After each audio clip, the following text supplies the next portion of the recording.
So let's keep it, I don't know. PG. I would say PG-13. Hey, Let's be honest, no one's watching the videos. I don't see Allah.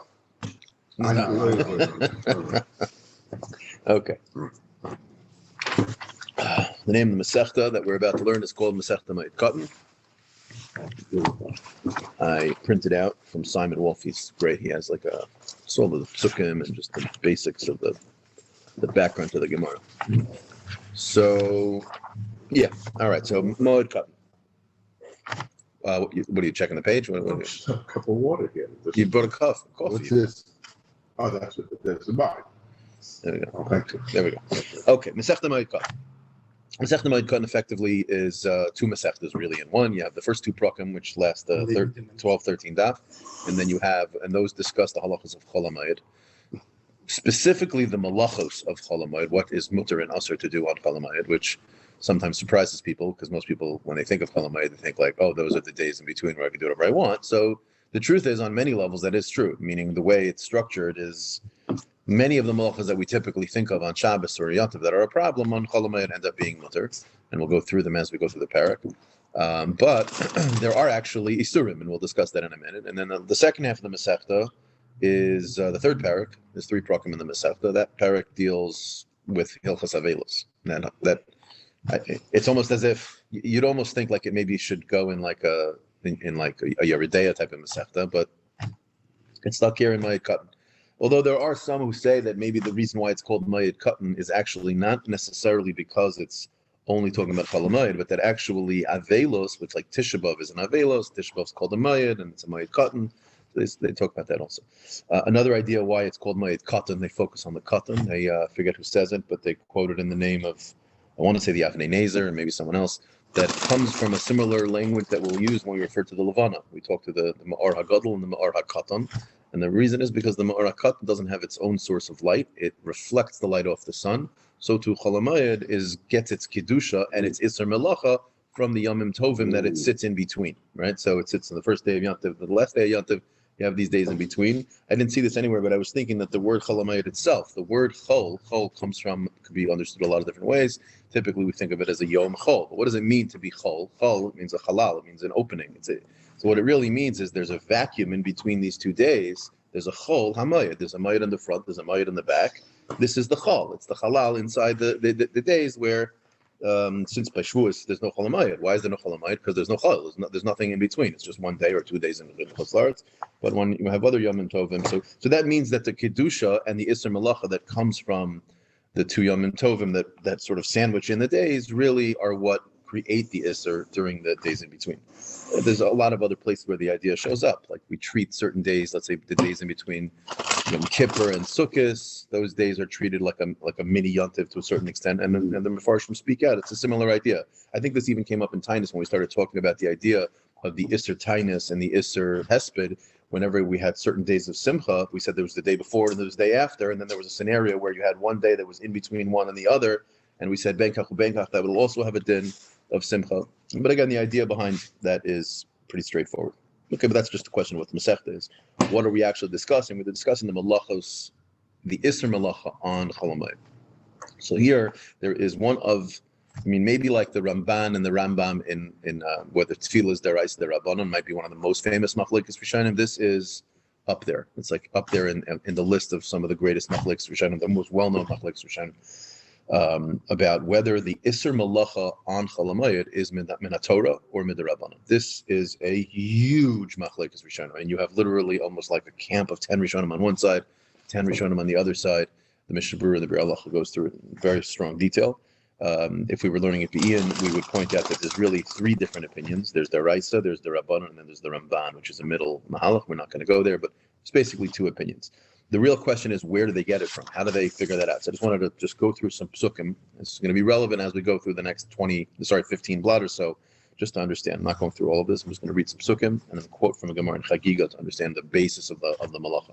So in Emor, in the beginning of Emor, where it's talking about Hilchas Pesach, it starts by talking about, I'll pick up from here. It says, which is the introduction to the Moedim in Emor. And this is what was referenced in the the last Mishnah we learned in Megillah, which was talking about, right? We said that the mikra for the Yomim Tovim was from the what was it? It was the Parshas HaMoyadim in Teres Kainim. So this is the parsha that's referring to. Yeah. So what does it say? It says B'chodesh Harishon b'Arba L'chodesh Bein Arbaim Pesach L'Hashem. So Pesach is the first day, so it's the 14th day, right? B'chamisha Asar Yom L'chodesh, on the 15th day.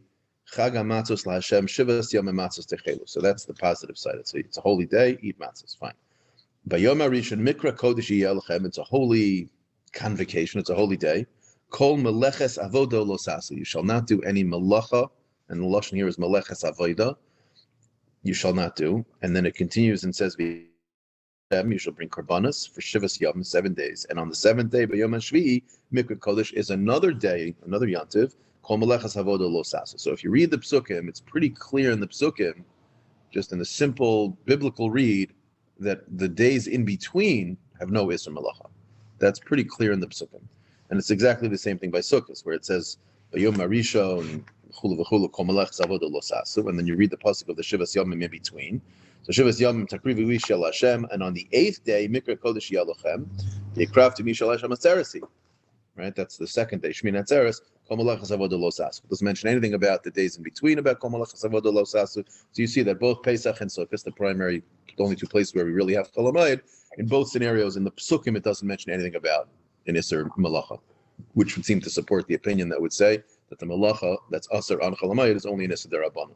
However, the Gemara in Chagiga, which we'll get to in roughly 6 weeks, has a whole Amud. I'm not reading the Amud, but the very end of the Gemara brings a brisa, after bringing many brisas discussing the Isser Melacha, and it's the whole daf. I mean, you cannot understand the daf without reading the psukim. They're making diukim and drushas inside the psukim, and it seems clear in the Gemara that they're using those psukim to tell us that the Malacha is min haTorah. And at the very end of the Gemara, and this is the line that matters, the Gemara says like this, pick up from the middle of the brisa. It says over here, I might think that there's no Malacha, no Isser Malacha during Chol HaMoed. Talmud Leimer, Uvayom Hashvi, Atzeres Hashvi, Atzer B'chol Malacha, Dein Shisha Yomim, Atzurim B'chol Malacha, Ha Lo Yimasr Nakosov Elo Lechachamim. That it seems like in the Gemara, what we're saying is that even though we're darshaning it from Sukkim, and on some level the Isser Malacha was still given in the hands of the Chachamim. Loimer Lacha Eze Yom Asr ve'Eze Yom Mutter. They have the ability to tell you which day is Asr, which day is Mutter. Eze Malacha Asur ve'Eze Malacha Muteris. So it comes out a very interesting thing. It comes out that really there are two opinions. There's one opinion that says that the Isser Malacha on Chol HaMoed is Asr min haTorah, and yet still we're going to see in our Mishnah and really throughout the first 2 weeks of learning the Masechta that there are going to be all of these heterim, all of these exceptions about when the malacha doesn't apply. If you're going to lose a lot of money, then all of a sudden maybe the malacha is okay. If it's l'tzorach rabim, then it's okay if it's in order to help the community out. Now these are typically arguments that usually are the types of arguments we use when we're talking about an isser that's only in a derabanan.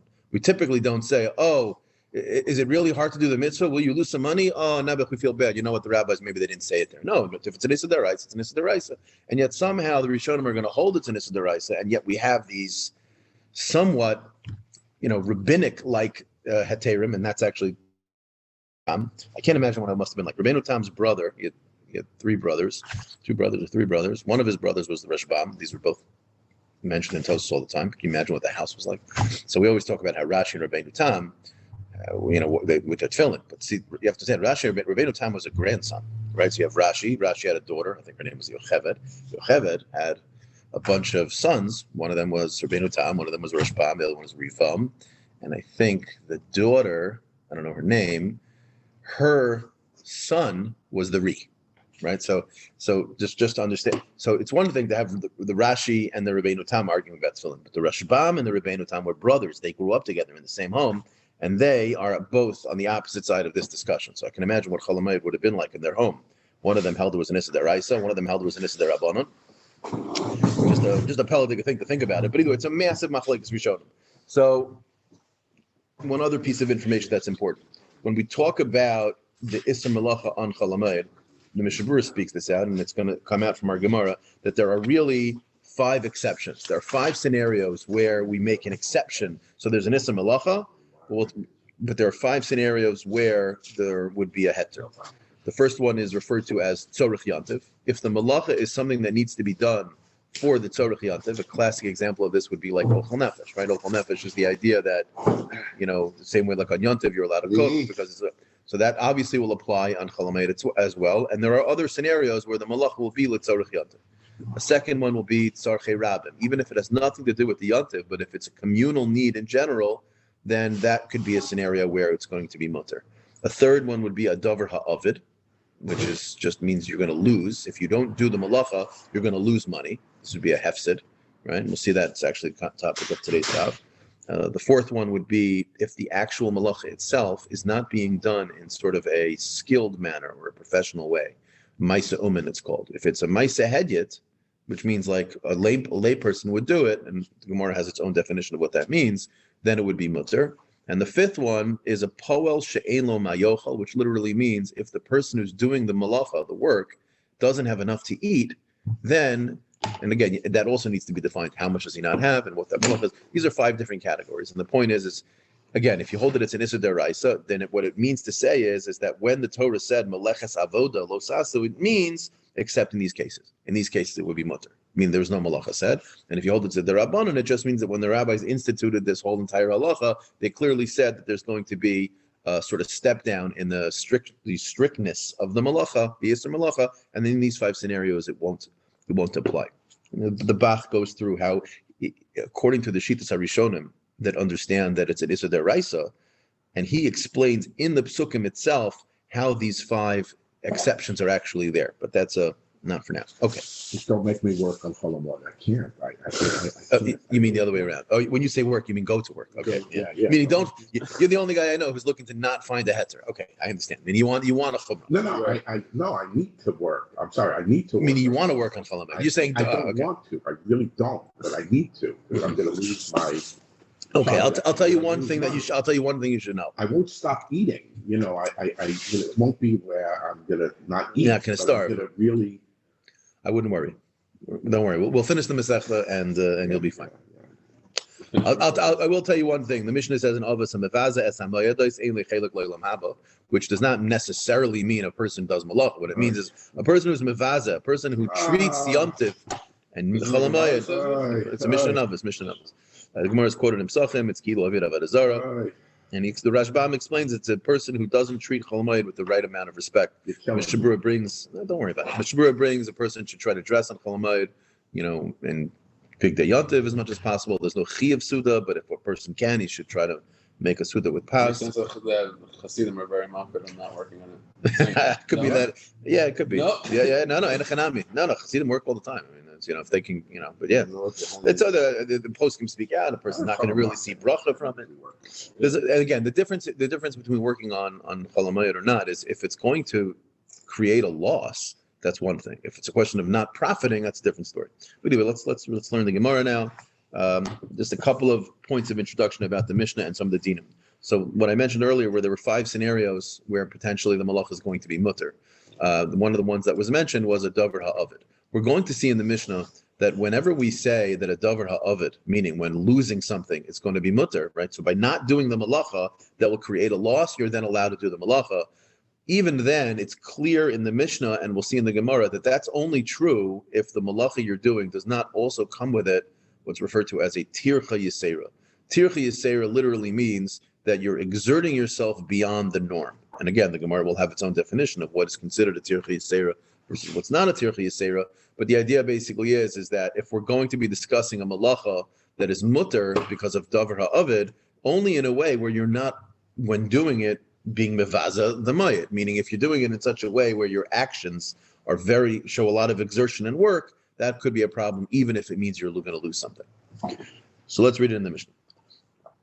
Mashkin beis hashlachim b'mayit u'b'shvius. So just to clarify on shvius, during Shemitah, you're not allowed to do avodas hakarka, you're not allowed to plant, right? And so we're going to be drawing comparisons between shvius and the malacha of chol hamoed, meaning both places you can't do malacha. What we're saying over here is that despite the fact that to be mashke something, we'll see in the Gemara later on, is it's either a problem of zoreya, planting, or a problem of choresh, right, which is plowing, right? And we'll see in the Gemara exactly what the malacha is. But the point is that although normally watering on Shabbos or Yantiv would be usher because of some malacha, on Chalamayid it's mutter. Not because Stam Chalamayid is mutter. Go ahead, do whatever you want. There's a specific heter. What's the heter? The heter is that if you're watering a field that's a beis hashlachin, meaning this is a field that's an irrigated field. Now, why does it needs water? It needs water. If you wouldn't water this field, the peiros would die. This is a field that the rain will not provide enough moisture and irrigation to the field. The field will, which means you as a farmer, you're going to lose. If you don't water it, you're going to lose the apples. You're going to lose whatever it is that you're planting over there. Yeah. So therefore, on Chalamayid, you're allowed to water such a field because this would be a davar ha'avid. This is a malacha that's asar on Shabbos and Yantiv. You wouldn't be allowed to do this, but on Chalamayid it's mutter. Why? Because since you're watering a field that had you not watered it, you're going to lose the peiros on the field. This would be a hefsid, a davar ha'avid, and therefore it's mutter. You not only are you allowed to do it on Chalamayid, but also shvius. The shvius stuff we'll leave for now. We'll get to that when we get to it.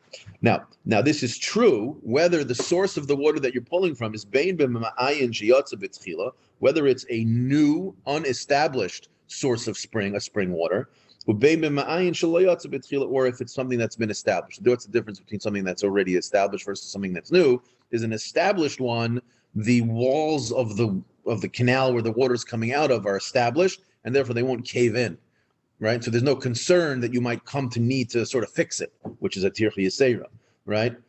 Whereas if it's a new one, the concern is that maybe the mud or whatever it is that's currently allowing the water to come out, we're concerned that maybe a new one, it might cave in a little bit, and in order to let it continue to flow, you'll have to get down in the muck and start doing tirchi yisera. The Mishnah is teaching us that the concern for tirchi yisera isn't a concern of we're nervous it might lead to a tirchi yisera. The tirchi yisera, which we'll see as a problem, is if the malacha itself is a tirchi yisera. But that's the chiddush over here, that you're allowed to water an irrigated field, a field that needs water. And again, the lashon of shlachin, by the way, we'll see in the Gemara, comes from the language that it means thirsty. The field is thirsty, meaning if you wouldn't provide it with water, it would not get any water from anywhere else. It's a thirsty field. That thirsty field can be watered from a new or an old spring. How aval, and this is where we're going to see the contrast. Ein mashkin loy mimeak shamim. You can't use collected rainwater, which means to get the rainwater to the place where you need to go is going to require a lot of carrying and moving. It's heavy. Veloy mimei hakiloin, or from a well where you're going to require a bucket to go get it. Meaning this is going to be way too much. Meaning to redirect water from a spring, that's one thing. That does not have a lot of tircha. Whereas these are going to be talking about a lot of tircha. You're going to be schwitzing. Maybe not you. You probably have great, you're structured and everything. You have good thighs and very strong hamstrings. But for most people, this is going to be a big tircha. Yeah. Not only that, you can't dig a ditch. Again, here also a problem of malacha of, let's say, chafira or whatever it is. It's also a tircha yisera, ditches, right? Rebbe Lazar ben Azariah oimer einoisen as ha'ama b'tchila b'mayid. You're not allowed to make a canal in order to make the water to go to the field. And not only that, b'shvius, it's also usher. And some of these halachas here we're not going to discuss in detail. When we get to the Gemara, we'll discuss it more specifically. They argue, and they say, meaning they're arguing about chalamayid. Sorry, they're arguing about shvius. The Tanakam Rebbe Lazar holds you can't do it for shvius or for chalamayid. And the Chachamim say you can do it for shvius, but he agrees you cannot do it for chalamayid. And he says over here in the Mishnah, Misakin es hamikol kolos b'mayid, these canals which you're not allowed to make lechatchila, but if you have one that became defunct or it broke or it just needs to be fixed a little bit, you can take an old canal and fix it. And if there's like a cistern or some type of a water reservoir that is holding water, it's needed for the community, you need it for clean water. The halacha is you're allowed to be metakin it, whatever the malacha that's involved. And again, here we're starting to move into some of the other heterim, which are tzorich rabim. So when it's a tzorich rabim, it's a communal need, then it's going to be mutter. Even if you could carry stuff too, So we'll see that carrying is one of the malachas that maybe is going to be mutter. The question will be: is it completely mutter no matter what, or is it only mutter because really carrying isn't viewed as something that has an extra tircha? That's a discussion in the poskim about. There's a big hakira in general when we talk about the malacha on chalamayid. Do we say that all malacha? Do we start from the position that all malacha is aser, and then we have these 5 rules that say it's mutter? Or really, to begin with, the only malacha that's aser is a malacha of tircha. That's really the only iser. And if there's right? So therefore, these 5 heterim say you can do it, but as long as there's no tircha yisera, if there's an extra tircha, that's a problem. That's discussed in the poskim. But the pashas that so a chutzah would be a question there. The chotitinoso, not only are you allowed to fix the broken cistern because it's the sorach rabim, the chotitinoso you can clean it as well. Umisaknan es hadrachim, you can fix the roads, vesarchovos, the streets. The es mikvah samayim, and any of the places where people are, maybe I don't know if this means mikvah like the way we think of halachic mikvah, or it just means a local spa, whatever it is. Here the Mishnah is telling us the chiddush, the heter of tzorach rabim, that's going to be mutter from halacha on chalamayid. Umitzainin es hakvaros, you can put tombstones on certain, when people are buried, they didn't always necessarily have cemeteries the way we do. They maybe had buried someone on the side of the road as they're traveling. From one city to another, you're out in the way, so you're allowed to put a tombstone on top. We'll get to the Gemara exactly what that's about. V'yotzin afala klayim, and even if you remember, we said earlier in the Masechta, in Masechta Megillah, we talked about how they would send out in Rosh Chodesh Adar, they would send out people to let people know, hey, be careful if your plants are growing together. You're not allowed to let them grow together because of kilayim. So letting people go out, they're allowed to be yotze. We'll see exactly what malacha they're doing by being yotze. Is this a havara issue? What's exactly hotzah? We'll discuss it. Okay. So either way, the Mishnah is introducing us to a whole bunch of stuff as it pertains to the exceptions to the Isser Malacha on Chalamayit. It starts the Gemara. Hashta yesh lamrim ma'ayin shiyatze b'tchila the asil in pule. Right? Now that what's that? Yeah. So hashti yesh lamrim ma'ayin shiyatze b'tchila the asil in pule. What's the reason why that a spring? What did we say in the Mishnah? We said that you can water an irrigated field because it's a davar ha'avid, and we said we're not going to make a distinction between whether the source of the water is a new spring or an old spring. Now, what's the difference between a new and an old? We said an old one, unlikely that it's going to cave in. A new one potentially might cave in. So the Gemara says, "Hashti yesh lamrim ma'ayin shiyatze b'tchila." Just mention the new one is mutter, the asila in puli, because that has a concern for caving in. And once you tell me that that's not going to be a concern, you need to tell me the old one also. Why mention both? Just mention the one that's the bigger chiddush, and I'll know the one that's the smaller chiddush. And which one's the one that's the bigger chiddush? The new one, because of the possibility of it caving in and therefore leading to you having to do extra work. So the Gemara says no. Because what are we discussing in our Mishnah? We're discussing in our Mishnah a heter to water an irrigated field because it's a davar ha'avid, because it's going to lead to it's going to lead to loss if you don't do the malacha. So I might think, so what's the alternative? What is the Mishnah teaching me? It's teaching me you can water an irrigated field. What are the types of fields that you wouldn't be allowed to water? Well, what if a field gets enough rainwater that it's going to survive whether you irrigate it or not? Your irrigation will help, but it's not going to die if you don't water it. L'chayra, over there, the halacha is going to be that you can't water such a field because it's a malacha on chalamayid. And you don't have the heter of davar of it because it's going to survive without you anyways. So since you don't have the heter, that's going to be usher. So the Gemara says as follows: I need to teach you both that the new spring and the old spring are mutter here, because I want to show you that even so that when we contrast it to the field that is has enough water from the rain, that both of these are going to be usher, right? And let's read it inside. Amri Itzrich.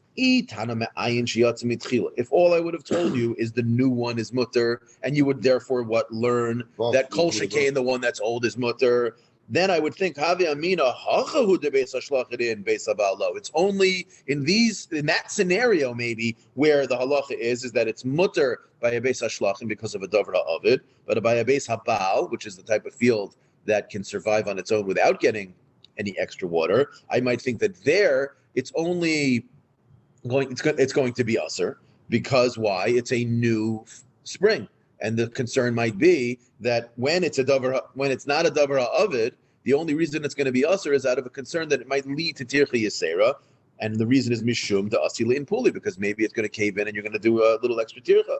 But if it's an established older spring, I might think that over there, the loyasi lead puli, there's no concern for tircha because it's not going to cave in. Ema afilu beis habal nami, I might think incorrectly that it's even mutter to do it by a field where there's no hefsid. Meaning, and again, the Gemara is suggesting, I might think that the reason for the heter is not primarily because of a davar hefsid. I might think that even without hefsid, it's going to be mutter as long as it's not going to lead to any tircha yisera. Kamashmala, no. Lo shna me'ayin shiyatz mitchila. Lo shna me'ayin shelo yatz mitchila. no matter what type of spring you're talking about, Beis HaShlachin in, if there's a financial loss, it's going to be mutter. Beis HaBal, if there's no financial loss, low, it's not going to be mutter, and we're not going to make the distinction between whether it'll lead to a potential tirch yisera or not. That is the chiddush of our Mishnah. Now, what does it come out from our Gemara? It comes out from our Gemara that the understanding of our Mishnah is that the heter of our Mishnah, at least as it pertains to a davra of it, is you need to be, it starts with a davra of it. First, the first question is there a financial loss if you don't do the malacha? Not profiting, but are you going to lose if you don't do the malacha? That is the primary thing. And if that is the case, then you're allowed to do it, even if it might lead to a tircha yisera.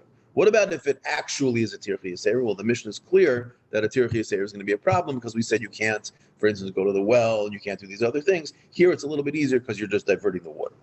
So now the Gemara is just doing some homework over here, administrative work on the language of shlachin versus bal. How do I know that the beis hashlachin, which you referred to before, how do I know that's the field that requires irrigation, meaning that it's thirsty? How do I know that beis hashlachin means thirsty, meaning that it's a field that requires that? The pasuk says, "V'yata ayef v'yageya." The pasuk says that the word ayef here is understood to mean referring to thirsty. And you are mishalhe. And Rashi points out here, like we learned in Megillah, right? What was it by Reb Chia? He couldn't pronounce his cheses. So whenever he said a word that had the letter hey, that had a ches, he couldn't say the ches, so he would end up coming out as a hey, like a balchuva. He couldn't say the sound, right? The Guardian can't say that. Yeah. It's not part of the. Listen, with our letters, we can't say in other languages too. I'm a balchuva, for 30 years. I could 30 year balchuva, yeah. So I could say it right away. You've developed the muscle strength. Not because I went to, Hebrew school. There you go. For bar mitzvah, so I learned, Right. Okay, so that's mishalhe v'loye. Mishalhe here can also be understood as the hey being interchangeable with the ches, and therefore you can read it as va'as mishalche. And therefore, you see that ayeh, which is referring to thirsty, is referring to mishalchin, and therefore that's how I know. Excuse me, that mashkin beis hashlachin is referring to that type of a field. Umay mashma the high beis habal lishna de miyasvu. So how do I know that beis habal, beis ayin lamed, is a lashon of settled, meaning it doesn't require any extra water. The pasuk says ki yib al bacher besula.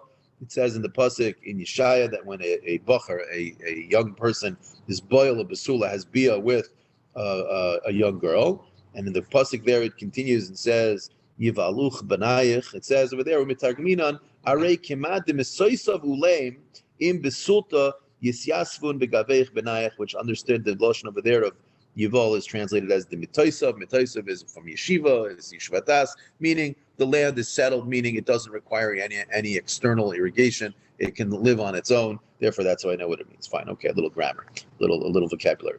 Continues the Gemara. Fine. So what did we just establish? We established that our Mishnah holds that in order for the malach to be mutter, you need two things at least. One is that it has to be a davar ha'ovid. If it's a loss of a financial loss, that's number one, right?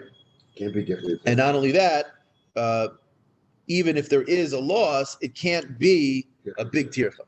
You need both things, right, in order for it to be mutter. So the Gemara is bothered. Who is that Tana? We're going to see a list of people. We'll see who that Tana is. Man Tana did say that in our Vafaloi, right? Meaning you could find me a Tana who holds that Davar Hefsed's an issue. You could find me a Tana that holds that Tircha's a problem. But find me a Tana that holds that Davar Ovid is a heter, but if there's a big Tircha, then it's going to be Asr. Amr of Huna, Rebbe Lazar ben Yaakov. It's the Rebbe Lazar ben Yaakov, meaning our Stam Mishnah is really Rebbe Lazar ben Yaakov. The Mishnah says, Rebbe Lazar ben Yaakov Omer, Moishchiras hamayim me'ilan le'ilan. You can divert water from one tree to another, meaning a tree, we're assuming here, requires water. This would be a scenario where if you don't water the tree's going to die. It's obviously not talking about a big tree. It's talking about a small tree that if it doesn't get the water, it could die. So therefore, if it doesn't, and therefore it's in a field or it's in a scenario where it's not going to get enough water to the ground, you have to provide it with extra irrigation. So he says you're allowed to divert the water, but you can't then turn around and use it on everything else. So here you see clearly the distinction between a davra ovid versus not a davra ovid. The rest of the field you're not going to lose. You're only going to lose these trees. So he's only being matir to water the trees. So you see clearly he holds of the davra ovid. Gemara says, yeah, but where do you see that he holds that if it would be an extra tircha, it's a problem? Here, what are we talking about? We're talking about diverting water. Diverting water is not a difficult thing. It's just you pour the hose this way, you point the hose that way. There's no tircha. So ask the Gemara, Eimer de shamat leila Rebbe Lazar harvacha delay. I see that Rebbe Elazar holds that you cannot do it unless you're losing, but not if you're profiting. But tircha b'makim seida mishamat. Do you see anywhere in this Mishnah that he also holds that if there's extra tircha, it's going to be a problem even when there's a seida? You don't see that, so therefore you can't tell me that the Tan of our Mishnah for sure is Rebbe Elazar ben Yaakov. It could be him, but we don't have a proof that it is. The Gemara says, Ela Papa, how money it's Reb Yehudi. And we'll see a brisa where we see three opinions. We're going to see Reb Meir, who is the most makel. We'll go to see Reb Elazar ben Azariah, who's the most machmir. And we'll see Reb Yehuda, who's the Shvil Azav. And we're going to say, at least at the outset, that it's him. The Tanya, the brisa says, Mi ayin hayotze b'tchila. So here it specifically is talking about a new spring. A new spring, remember, is the one that has the concern that maybe it might cave in and maybe you might lead to you doing Tircha Yisera. But right now it's fine and functioning, so there is no actual Tircha Yisera in utilizing it. What is the halacha? Mashkin mimenu afilu sada beis habal. The chiddush of this is you're even allowed to water a field that would survive on its own without you. Divrei Rav Meir. So Rav Meir is a tremendous kula. He's saying not only a beis hashlachin, even a beis habal, even a field that doesn't need to, and not only that, he'll even let you do it with a spring that has a chash of tircha yisera. Now he's not saying to do it with the tircha yisera, but if the potential tircha yisera may come, it'll be mutter, even if there's no davar hefsed, there's no davar of it. So when I mentioned before that there are 5 heterim, he clearly holds davar of it is not one of them. So he might say there's only 4. Maybe he holds there's less. Reb Meir is very makel, at least in this halacha over here. Reb Yehuda Omer, he steps it up a bit. Mashkin ela sada beis hashlachin shechar. He says no. Beis habal, that's a problem. But a beis hashlachin, that's going to be mutter. That sounds a little bit like our Mishnah, right? Beis hashlachin is the type of field that would not survive without you watering it. And the key here is this word shecharva that was destroyed. The Gemara will explain in a moment how to understand what that is, so that it'll be that this sheet of Rabbi Yehuda holds both parts, the davar ha'avid and the fact that there's no tircha yisera. We'll get to that in a minute. The Rabbi Elazar ben Azariah, Omer, the most machmir, he says loy kach v'loy kach. And it's not clear what he means, but not the simple read is not like Rabbi Meir and not like Rabbi Yehuda, not like Beis Hashlach and not Beis Habal. You can't do anything. It seems to be that's what he's saying. And the brisa finishes by saying, Yeser al Kenam Rabbi Yehuda. Lo yifne adam amas hamayim. A person should not move the canal of water. The yishkel leginasai for vasa. He shouldn't use it for his garden or whatever. Bechalo shel moed. So this last line here we're going to hold off on explaining because it's a little later. But either way, so what do you see? There's a 3-way machlekes. You have Rav Meir who's very makel, Rabbi Elazar ben Azariah who's very machmir, and then you have this shita in the middle of Rabbi Yehuda who says that a beis hashlachin is going to be mutter with a new spring if the beis hashlachin. Right. Ask the Gemara, my charava. What does it mean that it was charava, that it was destroyed? The field is no longer even producing anything.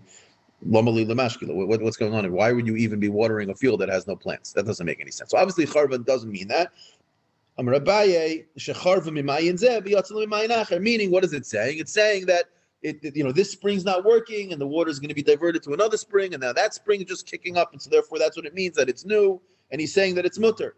Meaning what? Meaning you can only do it with this diversion of water, which is not a tircha yisera. That is only a light type of malacha. But in a chanami, if you would do something that would be more work, like, doing some digging in order to move the canal over, that would be a tircha yisera, and that would be usher. L'chayra Rabbi Yehuda could be this opinion of our Mishnah. The only distinction between Rabbi Yehuda now and our actual Mishnah is that Rabbi Yehuda's halacha, it seems, was only said by the new type of spring, meaning of course, and kol shekain the old one. But maybe he would say by a beis habal, the halacha is by an old spring it'll be mutter.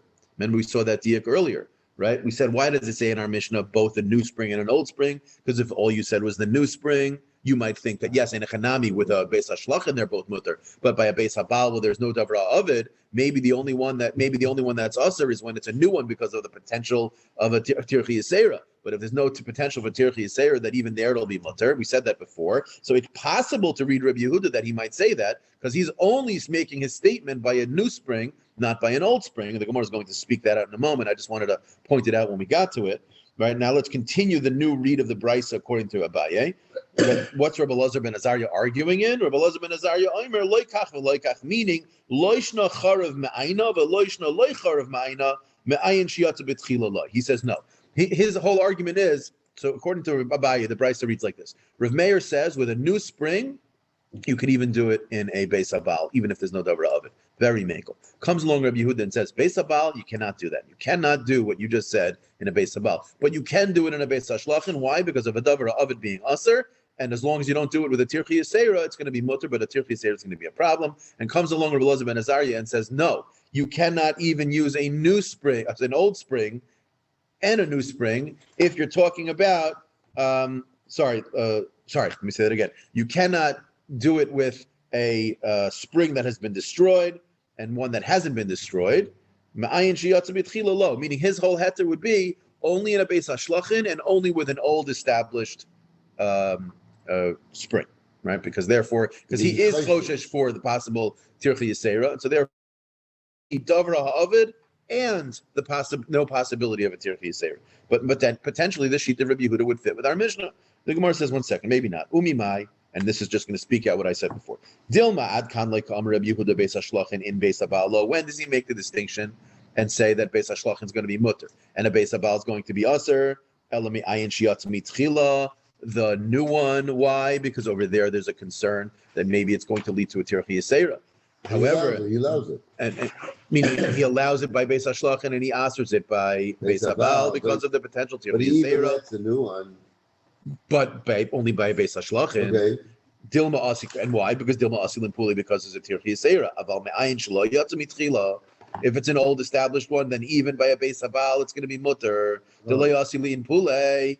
Afilu beis habal nami, exactly the chash we said earlier, and therefore maybe our Mishnah and this Rabbi Yehuda, although they would agree the two shitas about davra ovid, and they would agree that if the davra ovid has an actual tirchi yisera, it's going to be aser. But what about a davra ovid that does not have a tirchi yisera that could lead to a tirchi yisera? Our Mishnah would say mutter, and maybe Rabbi Yehuda might say aser, because why is he having his machlekes only by a new spring? Have the machlekes by both.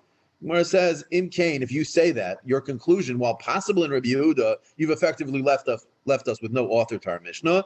And in Cain Masnisan Aman Tarme, who are you going to say our Mishnah is? You can't say it's Rabbi Elazar ben Azariah, you can't say it's Rabbi Meir, you can't say it's Rabbi Elazar ben Yaakov we saw earlier, and now you tell me you can't even say it's Rabbi Yehuda, who's the closest. He says, Ella, Dr. Gemara, it's got to be Rabbi Yehuda. Ella the Rabbi Yehuda, loishna me'ayin shiyatz mitchila, loishna me'ayin shalayatz mitchila. But one second, Beis Hashlachin in Beis Habal loy. Right? So what are you going to explain? Why did he choose to have his machlekes with the mayor only by a new spring and not an old one? Which you could theoretically speaking have been medayik that Rabbi Yehuda would say if it's an old established one will be mutter even by a base up by a field that is already that doesn't need a base habal is not because of that, but rather lehoidiacha koicha the Rav Meir. It's only teaching us the chiddush of Reb Meir, who's the big makel here, and he's teaching us not only can you water the field that's a beis habal when it's an established one, but you can even da'afilu me'ayin hayotzi mitchila mashkim mimenu afilu sada ba'habal. So la'olam, the reason why we're discussing a new spring is in order to teach the chiddush of Reb Meir, who's a big makel, and therefore that's the reason why it talks about that case. But la'olam, Rabbi Yehuda would argue with him even by an established one, and say that by a beis habal it's going to be aser. Right, exactly. So it'll come out that now we don't learn any halachas from anything we just learned. This was just purely trying to establish who the author of our Mishnah is. And the Gemara is saying we don't have a complete hechrach that it's Rabbi Yehuda, but of all the options, he seems to make the most sense. The Gemara goes much smoother here to the end of the daf. So that's a good banging Gemara to start with. Yeah, good ches. Itmar. We're going to talk about what malacha are we discussing over here in the Mishnah? Itmar hamanachesh. First person pulls the weeds out of the field. V'hamashke mayim l'zraim, or he spritzes water onto the ground. B'Shabbos. Mishum mayim masrina bey. The halacha is in order to kill someone for malacha on Shabbos, you can't just kill him because you see him doing a malacha. You have to warn him, and you have to warn him with specific words. Hey, buddy, what you're about to do in front of Adam is a malacha. What's the malacha? It's this malacha. You have to be very specific. So what is the malacha that you're going to give him hasra? It's called hasra. What's the malacha called? So when a person you see a person, he's weeding, it's, hey, dude, stop weeding. Every time you take out a weed, you're being over on the malacha. Really, what malacha am I being over on? What are you going to say? I don't know. I'm an Amaretz. No, I'm learning the Gemara now. We ask the Gemara, what's the malacha? So Gemara says, Hamanakesh v'hamashke mayim l'zorei b'Shabbos mishum mayim masrinan bey. It's a machlekes Rabbah and Rav Yosef. Rabbah mishum chayresh. Rabbah says it's plowing. Plowing is a problem, and therefore, since you are how's this plowing? You're weeding out. What you're creating? That could be. You're creating furrows. Yeah, but how does it mask it? Oh, very good question. Rav Yosef Amar Mishum Zeireya. It's planting. It's planting and it's plowing.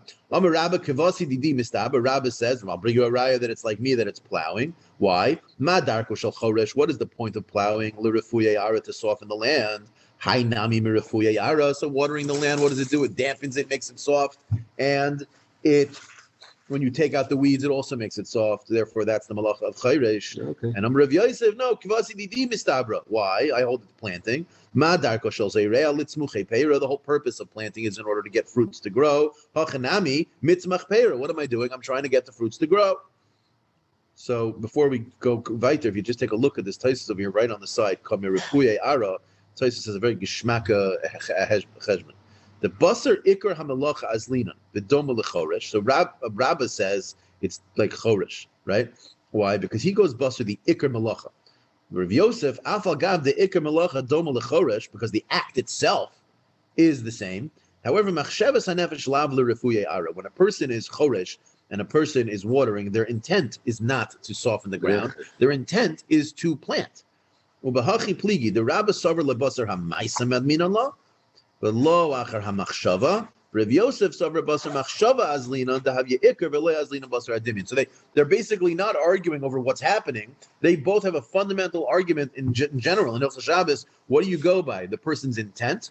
Meaning, how far do we take this idea of malachas machshavas? We're not learning Hilchos Shabbos now, but it's a very fundamental machlekes over here. But either way, the Gemara is saying the malacha of being menakesh, of taking out weed and then watering, is it choresh or is it plowing? So Zok the Gemara a little bit like this. Abaye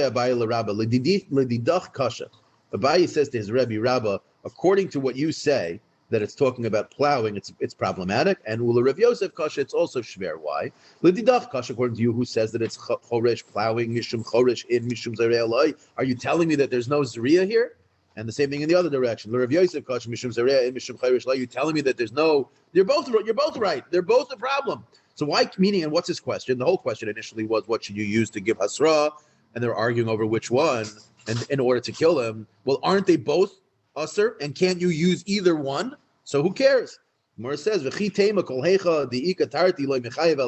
you'll say that no, whenever you have two malachas, you're only chayav for one of them. And since you're only chayav for one of them, you have to choose which one you're chayav for, and therefore you're arguing over that. I'll prove to you that that's not true.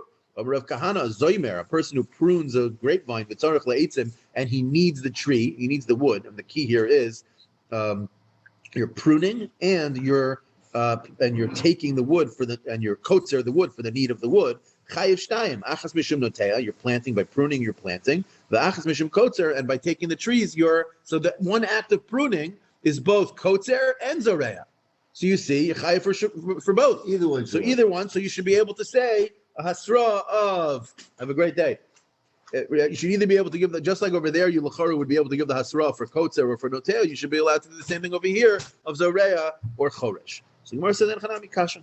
Kasha does not the same thing as teku, but it's a shtarka kasha. You have, but okay, it's not clear, but it's mashma over here that they would argue over which one of the malachas you can use for the hasra. Eisir of Yosef, who says that it's mishum zayreya.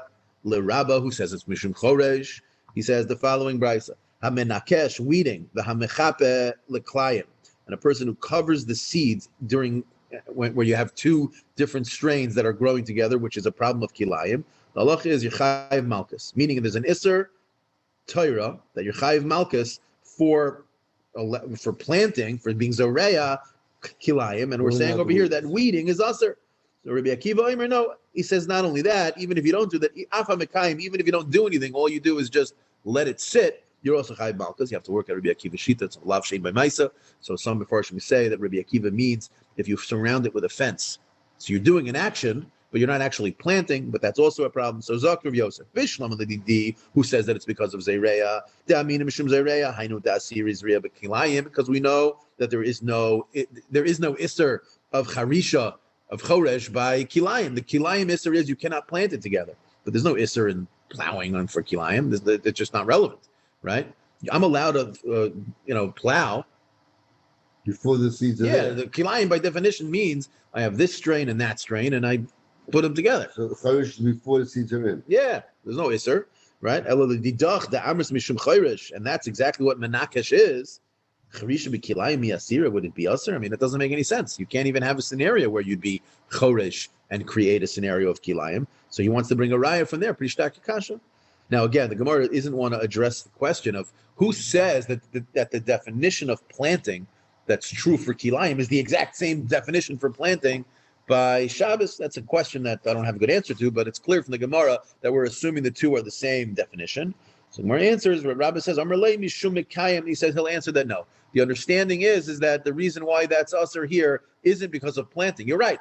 I hold it's chorish, and chorish is not a problem of kilayim. And when it says in this brisa that weeding, taking the weeds out, is a problem, is because there's a problem of kiyum, meaning there's two issers by kilayim. You're not allowed to go ahead and proactively plant it, and once it's planted, you have a chiyuv to go take it out. And since you didn't take it out, that's a problem. But this isn't a problem of planting. This is a problem of being mekayim. Ask the Gemara, that can't be. Rabbi Akiva argued on this Tanakama and said that the ratio, whatever you're saying, I say it goes even farther. It even includes not only that, but even if you're Mekayim, meaning even if all you do is you b'shev al taseh, don't pull it out. Michlal, the Tanakama, la mishum Mekayim hu. That's a very obvious diuk. If the Rabbi Akiva is saying that the Isser includes even just letting it sit there, it must be the Tanakama was not saying that it's a problem of Mekayim. So how do you work it out? You were all talking about the Tanakama. So it's a kasha on Rabba. Rabba will answer, no, Kula Rabbi Akiva. I who hold it's because of Choresh. That's what weeding is a problem for. I understand this entire Mishnah, this entire Bryce has all the sheet of Rabbi Akiva, and it's my tam kamer. It's one of these uncommon scenarios where it's like almost like a chisuri mitzvah, that we have to reread the Brysa as one long statement of Rabbi Akiva. My tam hamenakesh v'hamechapa b'kilayim loike. What is the reason why weeding and covering seeds in kilayim is chayav malchus? Is mishum mekayim? It's because of the kiyum of kilayim, not because of planting. Rabbi Akiva oimer af hamekayim is going to be usher, and that's how you read now this new brisa. That's how Rabba will read it. And le'olam it's mishum chayresh. And here the question really comes down to is mishum chayresh. We're talking about meaning I'm talking about le'olam by us in Hilchos Shabbos. It's going to be mishum chayresh. Here nothing to do with chayresh. No, he'll hold it is choresh, but who cares? Choresh is not usher by kilayim. The reason it's usher here is because of the din of kiyum. Right. In this case, it can't be chorish. Chorish is before seed. Yeah, there's no chorish by kilayim. The concept doesn't make sense. Right. So but here you're weeding out. That's after it was already sown. If you're weeding it out, there's no problem of planting according to Rabbah. So it's not a problem of kilayim for planting. It would only be a problem that you're letting them stay there. By letting them stay there, you're over on the malacha of being mekayim the din. Well, how are you letting it stay there if you're pulling out the weeds? If you pull out the weeds. Yeah, but you're not pulling out the plants apart. You're pulling the weeds out. When you pull the weeds out, you're not. Let's say I have species 1 and species 2, and then I have weeds growing around it. By pulling the weeds out, I'm not fixing the client. What are you doing? I'm adrab. If anything, I'm helping it grow. But I'm saying, right? But how are you leaving? No, he has to go in. 1 second. What that? Hanachesh mechab klayim. Yeah. Rabbi Akiva Omer Loika is before Rabbi Akiva. Yeah. He's saying that's in Rabbi Akiva's opinion. Right. So what we're saying now is that Rabbah holds that here. Let's work it this way. Rabbah says that the problem of menakesh is that the problem of taking a weed out isn't that you're causing the existing plant to grow more. The problem is that by doing that you're being chorish, you're threshing. You're plowing. Yeah. That's how Rabbah understands what was going on above. That's the malacha. So the Gemara is now asking. Going on above, was talking about whether there was seeds already in there? What was going on above was a question, was two different things. Menachesh is the only one that shows up in both cases. Above, we were talking about taking weeds or spritzing water. That was in Shabbos. What is that a malacha of? So above, we had a machlekes Rabbi and Rabbi Yosef, whether that's a malacha of plowing, choresh, or planting.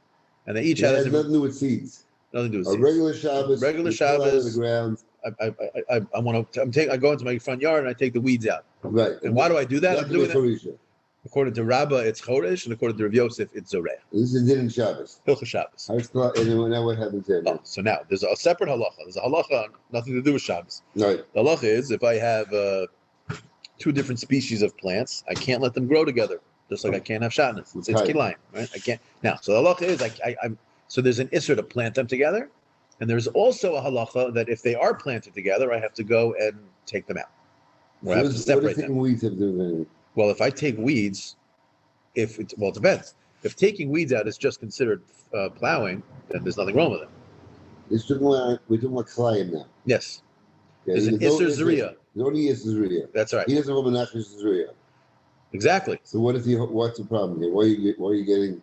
That's exactly the question. Right. So what are So you getting market for? Because by not removing the species from each other, you're being So mekayim. that could be even if you don't take out the weeds. Yes, It's correct. By living. Yes, correct. By living, you're going to be chayiv Yes, mekayim. yes. So that there's nothing to do with taking out the weeds. But yeah, exactly. But he's explaining the whole Bryce as this maitam. The way it is what is the reason why, right? Like this, right? Maybe the pressure is that now that you're pulling out the weeds, you should have taken out the seeds too. Yeah, but the implication would be that if you didn't go to take out the weeds, you wouldn't be chayiv. Maybe that's not considered mekayim. Maybe just living and breathing is not considered mekayim. No, so that's the problem. I mean, I would understand saying that, but that's not true. Meaning, I know. Then what's going on? So when you pull out the weeds, you're mekayim. You're chayiv a malchus because you're mekayim. And if you didn't pull out the weeds, So this could be an explanation for why you'd be chayiv malchus because there's an action. Meaning, normally you wouldn't be chayiv malchus for being mekayim kalayim because you didn't do an action. Here you're chayiv malchus because you were weeding and you didn't take it out. That you could say, good. but that doesn't mean that the isser won't apply unless you're doing that. Meaning, it'll still be usher. No, maybe it's a lav shem ma'isa. It is a lav shem ma'isa. So that's why you wouldn't be chayiv unless you're menachos. Correct. Yeah, and that's for sure the case. Well, what are we talking about menachos? If it's all din mekayim, so what does that say? If you pull your weeds and you chayiv b'shum. So now we're saying it's because otherwise you wouldn't be chayiv malchus. Okay. Yeah, and Okay. yeah. Maybe I wasn't clear about that. Yeah, no. Hamenachos and mechapel l'klayim, and you don't bother taking out the weeds. So here there's a bigger question. The bigger question is why is a mechapel a client? Same idea. Well, it's a little bit different. Why? Why isn't that planting? Meaning it's mashma that these would be two, according to what we're saying now, the way Rabbah is explaining this brisa, it's all Rabbi Akiva, and these two things are really not planting. And the reason why you're chayiv is because of being mekayim. Okay, cover seeds with earth is maybe not considered earth. That's a tough one, though. I mean, that papashas is almost the definition of. That's a different question. Yeah. Okay. So that's the kasha menakesh v'mechape. So the answer is it's a maitam, meaning matam hamenakesh v'mechape b'kilayim loike mishum mekayim. Meaning what? Shirbi Akiva oimer afa mekayim is usher, and therefore it's implicit in here. But since you're actually going and weeding it out, and you're not separating these two species from each other, it's an act. And since it's an act, it's not a lav shem b'mais. You'll be chayiv malchus. If it would be just a regular normal din of mekayim, you wouldn't be chayiv malchus, although it is also. Now, ask the Gemara, my time is Rabbi Akiva. What is the reason why Rabbi Akiva says what he says? Mekayim. Yeah. The Tanya, the pasuk says, "Sadcha lo sizra kilayim." Your field shall not be planted with kilayim. Ein li ela zeireya mekayim minayin. Talmud loymar kilayim sadcha lo. We'll pause here only because the next piece starts with the shvius and it really continues down to the next Gemara. Tanan mash. Talmud loymar kilayim sadcha lo, which is sort of like a play on words in the pasuk. Yeah. And so therefore, it's coming to teach the kiyum is a problem. Okay. Yeah. Very good, Shkaya. Yeah. Numerous. I never learned my cut before. Oh, really? And Hilchos Chalamayid in general are very complicated. Like people say, like you can go through the whole Masechta, then you walk out and you're still like not 100%. What exactly the? Okay, now this you have to separate. Okay. This we should keep together for tomorrow morning.